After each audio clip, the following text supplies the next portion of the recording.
It's Amy, your Gray Girlfriend, and welcome to the Gray Girlfriend's Guide to Life podcast. First, let me say that I'm so happy and grateful that you're here with me. Out of the more than 3 million podcasts available, you chose this one, so thank you.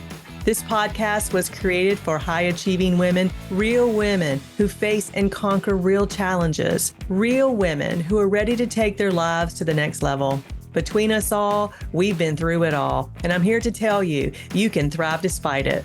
So whether you're commuting to or from work or doing one of the other 50,000 things you do on a weekly basis, pop in your earbuds, my friend, and let's go. Today's episode is Popsicles Don't Puke. And I know you're wondering, what is she talking about? Well, sit tight, and I'm going to tell you. And it all starts with anyone who ever flies the friendly skies. Regardless if it's winter, spring, summer, or fall, you'll likely encounter two potentially uncomfortable phenomenon. The first is a frosty cold cabin, and the second is a rough ride. And that's regardless of the airline. In my opinion, commercial air travel can sometimes resemble wintertime on a wagon train. And if you're a fan of Westerns, you can appreciate the following similarities. First, you've got this group of stressed out strangers. They're all in need of a bath, and they're trying to fit everything they own, except for the appropriate clothing, of course, into this tiny space. They're all complaining about the cold, the bumps, the lack of ideal facilities, and the limited food and beverage options. Many of them are easily angered when the trail boss and the hired hands can't control the raging river everyone must cross to get to their final destination.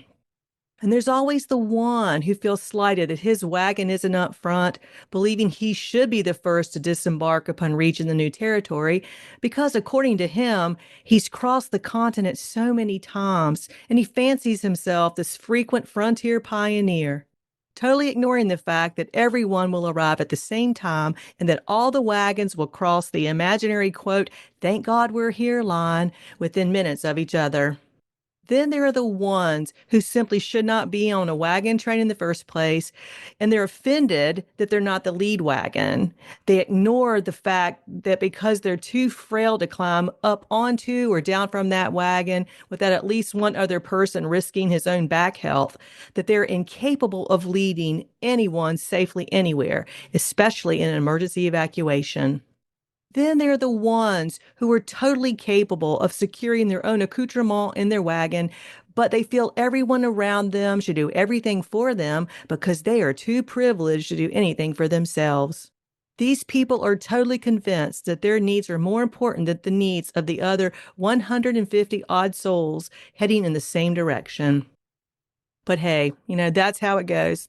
We know every time we purchase an airline ticket, we haul our overstuffed carry-ons down the jet bridge, and we pray that the stranger in the seat beside us shares our commitment to personal hygiene. We run the risk of a cold cabin and/or a bumpy ride. Personally, as a postmenopausal woman, I welcome any situation where I'm not hot. But even I travel with a pashmina in the off chance the cabin temperature is too cold for even me. Now, granted, if the cabin is too cold for me, everyone around me most likely feels as though they're being held hostage in a meat locker at Costco. We've talked about the cold, so let's talk about turbulence now. Turns out there are two types of turbulence, convective and clear air. The first, convective turbulence, is that anticipated turbulence. It's the bumps we feel when the pilots are trying to navigate around thunderstorms. The second type is clear air. And clear air turbulence normally occurs at higher elevations and can be caused by strong wind shears near the jet stream. And clear air turbulence is not necessarily anticipated. It's in the name, clear air, because based on reporting, the pilots believe the air is clear. Turbulence in and of itself can't hurt us or the plane. Airliners are built to withstand the most severe turbulence. The wings are designed to, I started to say flap, but flap is the wrong word. But the wings will bounce in turbulence. So if you're ever on a flight and you hit turbulence and the wings bounce, it's okay. They're designed to do that. The wings are just going with the flow, so to speak. But while the turbulence can't hurt the plane or us, we can get hurt during turbulence. If we're not in our seats with our seatbelt securely fastened, we can be tossed in the air like a cherry tomato on a salad, potentially hitting our heads on the ceiling or on the bottom of the overhead bin. Flight attendants refer to this as, quote, getting air. And if in turbulence your feet leave the floor or your butt leaves the seat, you got air. And it's not the getting air that can hurt you, though. It's what you hit on the way up or on the way down that can cause serious bodily injury or even death. So, as a side note, buckle up, people. It's really important. So, back to turbulence. Turbulence can also cause motion sickness. And anyone who has ever suffered from motion sickness will go to great lengths to avoid it. A common symptom of motion sickness is nausea, immediately followed by sweating. And what's one of the first things we do when we feel that flush? We start fanning ourselves, don't we? We try to cool ourselves down. And if you're on an airplane, we turn on the air vent and we point it toward us. And, or we start fanning ourselves with the safety information card in the seat back pocket in front of us. You know that card. You know, it's a trifold and it's filled with all these pictograms that are intended to prepare passengers for an emergency evacuation. But, it rarely ever leaves a seat back pocket. Yeah, that one. But it does serve an excellent fan if you're feeling nauseated, just so you know.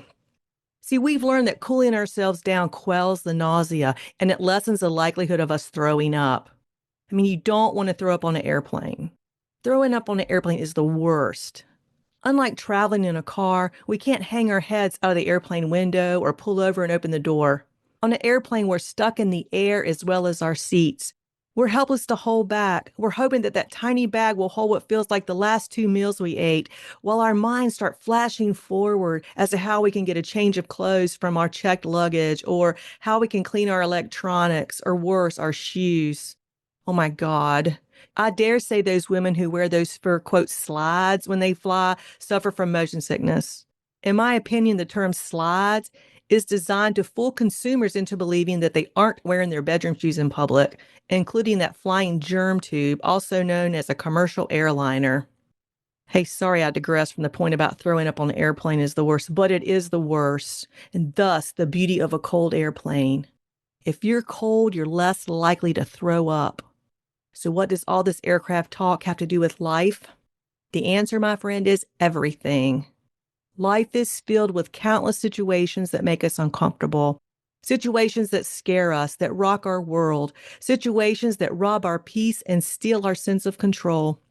And as with turbulence, some situations are predictable while others take us totally by surprise. When faced with the turbulence of life, how can we take back our sense of control? Well, first, we need to acknowledge our feelings. We acknowledge that we feel scared or anxious or angry or whatever is going on inside of us. Then we take control of our breathing because our brains need oxygen to make good decisions.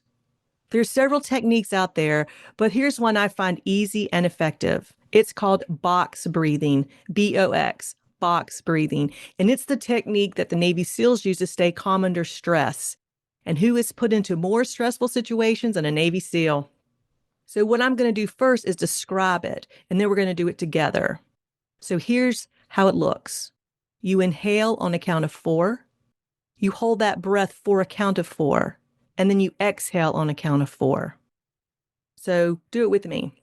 Inhale, 2, 3, 4. Hold, 2, 3, 4.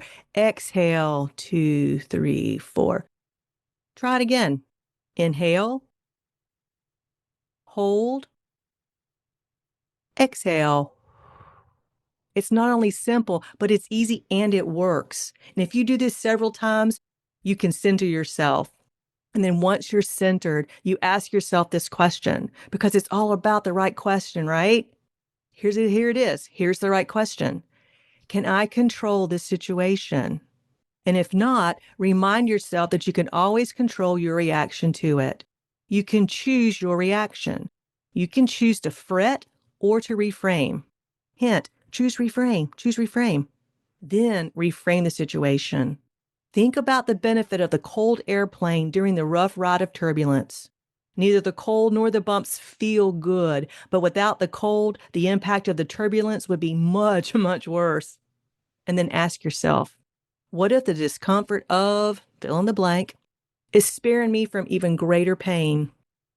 There are many stories of people who weren't killed on 9/11 or in the 7/7 London bombings because they overslept, their alarm clocks didn't go off, they woke up sick, or they were stuck in traffic, or the train was late. There's a podcast called Red Handed. It's a true crime podcast. And if you love true crime, you probably know all about it. One of the hosts is named Suruthi Bala. And she shared on an episode that her father, who commuted to London for work, missed the train that fateful morning, returning home only to hear the news of the bombings of London's transit system. I mean, it stands to reason that each person was more than frustrated in that moment because, we can all identify with that, oh shit, I'm going to be late for work feeling, can't we? Whether you believe a higher power is affecting the material world in your favor or not is irrelevant. If you do, you do. And if you don't, you don't. But either way, we know how the mind works. We know that what we tell ourselves about ourselves create our beliefs, and our beliefs impact our decisions. We also know that what we focus on, we get more of. And you, my friend, have the power to control your breathing, and you have the power to reframe the situation. So what if the next time we find ourselves in an uncomfortable situation, we take a breath, a long, deep breath, and we just consider that the discomfort we're experiencing, the discomfort we believe can be controlled by someone other than ourselves, could be sparing us from something much more painful. What if the next time we find ourselves in a situation that makes us uncomfortable, we reframe the problem? Reframing the problem can make the situation less problematic. Remember, my friend, popsicles don't puke. I'm wishing you peace and plenty of smooth air. Until next time, this is Amy, your gray girlfriend. Hey, it's Amy. Did you know that what we tell ourselves about ourselves impacts every decision we make? Every decision. So if you're feeling stuck in any aspect of your life, RTT can help. Want to know more? Go to amyblairlawson.com or click on the calendar link in the show notes to schedule your complimentary 30-minute consultation. Oh, one last thing. I can't forget the legal stuff. You know what I'm talking about. The language a lawyers write that I have to read to you. Well, here it goes. This podcast is for educational and entertainment purposes only. While I am a rapid transformational therapy practitioner, a certified divorce financial analyst, and a licensed investment advisor, this podcast is not intended as a substitute for a private session or a consultation. Got it? All right. Until next time, wishing you peace and plenty of all good things.